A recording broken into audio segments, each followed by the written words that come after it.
wax leen ñun suñu groupe parlementaire dañuy dénoncer avec la dernière énergie la dernière sortie du Premier ministre parce que ñun aussi askan wi moo ñu ñor et les décisions de justice je pense que madame la présidente dina ci ñëwaat léegi la justice est rendue au nom du peuple sénégalais te l'ancienne majorité ku leen xam-xam le respect scrupuleux bi nga xamante ni moom la ñu am vis-à-vis de la justice bu leen fàtte ne Assemblée nationale voté woon na fi pour ñu reporter ay élections présidentielles le Conseil constitutionnel rendre une décision daan ne élections yi dañ koy organiser ci à telle date le président Macky Sall grand leader qu'il est homme d'État visionnaire et républicain a fait un discours à la nation ne leen moom jël na acte ci décision bi te l'ancienne majorité que nous étions kenn mësul dégg ñu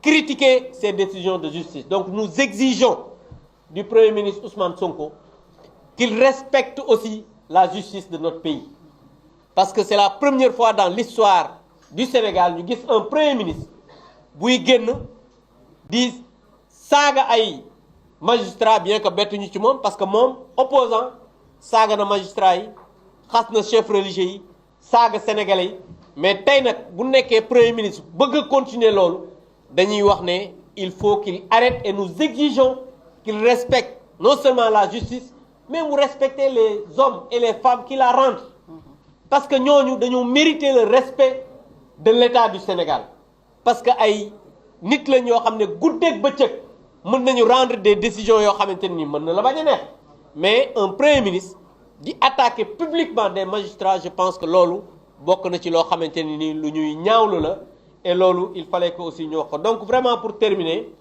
je voudrais ñuy ñaan le gouvernement ñu lijjanti déjà li nga xam ne moo gën a tiital askan wi mooy nawet bii parce que nawet bii nag seen nawet la taw na barki démboo Njaay ñu gis ne Dakar ndox mi bari na te tuuti la fi taw campagne agricole bii passé c'est une campagne agricole catastrophique les jeunes ay milliers la ñuy dàq te loolu askan wi dañ ñu mandaté pour que à chaque fois ñuy wax ci seen tur donc jàpp naa ne loolu mooy jafe-jafe yi nga xamante ni war nañ ci mën a sëgg lijjanti ko balaa ñuy nekk fii di saaga nit ñi di saaga justice di saaga ay magistrats je pense que kilifa gu mat kilifa du doxalee noonu lii mooy li nga xamante ni bëggoon naa ko waxtaan ak yéen avant may jox la présidente mu exprimer wu pour que maintenant après ñu dem vers des questions s'il y en aura merci. Merci beaucoup Abdou. Donc mesdames, messieurs les journalistes, après vous avoir salué, je voudrais juste vous dire pourquoi nous tenons cet exercice. Nous le tenons pour informer l'opinion nationale et internationale de ce que nous avons fait à l'Assemblée nationale depuis le mois de décembre jusqu'au 30 juin 2025. Ce que nous avons fait sur le plan législatif, ce que nous avons fait aussi, que vous ne voyez pas, qui est un peu invisible, parce que nous travaillons dans les commissions, nous sommes dans les groupes d'amitié, et c'est des choses très souvent qui ne sont pas visibles, mais qui sont très importantes au regard du travail parlementaire. Ce que nous avons fait, et vous l'avez suivi, nous sommes le groupe Takku Wallu Sénégal, un groupe qui comprend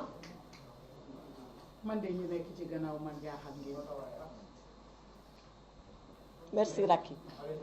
Un groupe qui comprend 17 députés. 17 députés sur les 160 que nous sommes. Et nous avons essayé, malgré cette ambiance, malgré cette atmosphère qui est portée par une majorité dite écrasante, nous avons essayé de faire deux choses. La première d'abord, c'est d'exister en tant que groupe. La deuxième chose, c'est de marquer notre terrain en tant que groupe. Nous ne sommes pas n'importe qui. Nous sommes l'opposition parlementaire. Et l'opposition parlementaire, c'est une voix tout à fait différente de la voix de la majorité. Quand ce que la majorité dit est bon pour le pays, on l'acceptera. Mais quand ce que la majorité dit est mauvais pour le pays, on le dénoncera, mieux que de le dénoncer, on le combattra. Voilà la ligne de principe qui a été arrêtée par notre groupe. Maintenant, vous imaginez, c'est très difficile d'être 17 et d'être noyé dans une majorité de 130 qui veut vous écraser. Mais je pense que vous êtes vous les premiers témoins et le peuple sénégalais est témoin. Ces 17-là, comme on dit, Machallah. Machallah parce que nos voix ont été entendues, nos voix ont été portées partout où cela était nécessaire. Le 30 juin, c'est-à-dire lundi dernier, j'ai pris la parole à l'Assemblée nationale.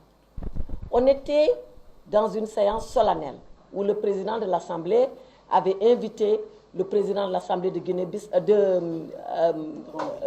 Gambie, le président de l'Assemblée nationale de Mauritanie, le vice-président de l'Assemblée nationale du Maroc. Et je lui ai dit, si vous vous souvenez, beaucoup de choses ont été faites, mais beaucoup de choses restent à faire. Sur ce qui reste à faire, je voulais vous faire un point de ce qui reste à faire. Parce que ce qui reste à faire est très important. Ce qui a été fait, on n'y reviendra pas, je pense que tous ils l'ont dit, c'est notre participation aux activités parlementaires. On a voté les lois, mais quelles lois?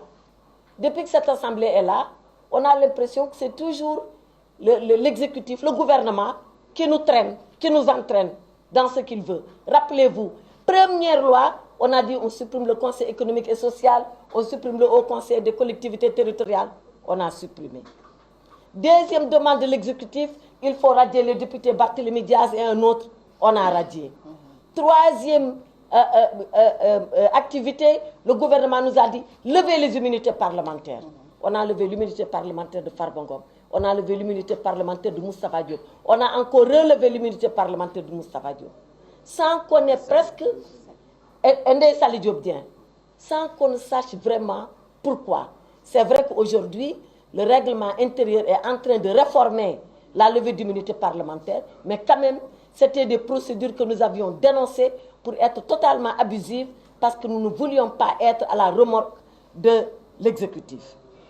Ce qui également n'a pas été fait, et vous le savez, la Constitution dit que l'initiative des lois appartient à l'exécutif et aux députés. Ça veut dire que le gouvernement peut donner ce qu'on appelle des projets de loi, mais que les députés eux-mêmes peuvent proposer des propositions de loi. Quand notre collègue député, Thierno Alassane Sall, a fait une proposition de loi, ils se sont dépêchés de la bloquer. On dirait que c'est une assemblée qui ne veut pas que les députés fassent leur travail. Il n'y a que le gouvernement qui nous fait travailler, mais nous, on ne peut pas travailler de nous-mêmes. Je pense que ces pratiques-là, nous devons les dénoncer. Mais ce que nous dénonçons surtout, c'est le comportement du président Malick Ndiaye. Abdou Mbow l'a dit, mais l'Assemblée nationale du Sénégal, elle est là depuis 1960, même avant elle. En 1958 déjà, il y avait une assemblée territoriale. Mais nous savons ce que c'est une assemblée nationale. Mais quand le président se permet, en violation de l'article 69 de notre règlement intérieur, de rentrer dans les débats, et l'article 69 du règlement intérieur est très clair. D'abord l'article 63. L'article 63 dit « Le président est là pour faire appliquer le règlement intérieur ». Et à 2 reprises, vous êtes témoins de comment nos séances ont été houleuses et très difficiles.